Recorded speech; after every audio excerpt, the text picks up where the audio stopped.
Menga o'sha bank xodimini topib beringlar, 20 million jarima borligini tushuntirib qo'yaman.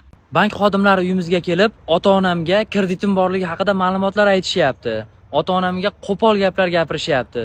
Mana shu holatga qanaqa qonuniy javobgarlik bor degan savol tushgan. Demak, o'sha bank xodimini javobgarlikka tortish kerak, chunki u kasb etika qoidalarini yaxshi bilmaydi. O'zbekiston Respublikasi bank siri to'g'risidagi qonunning 6-moddasida bu holat aniq yoritib qo'yilgan.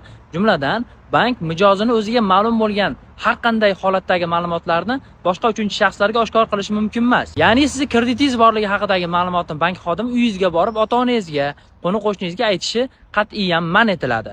Agarda uyingizga borsa, siz uydan topa olmaydigan bo'lsa, bank xodimi o'zini vizitkasini oila a'zolaringizga beradi hamda ular bilan bog'lanishini aytadi va shu yerda suhbat tugashi kerak.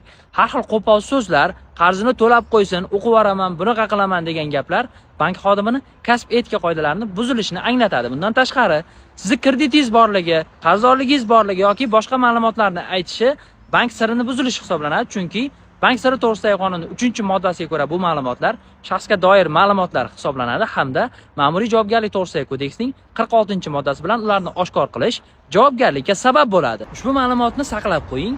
Albatta sizga kerak bo'lib qolishi mumkin hamda krediti bor tanishlaringizga ushbu videoni jo'natib qo'yishni unutmang.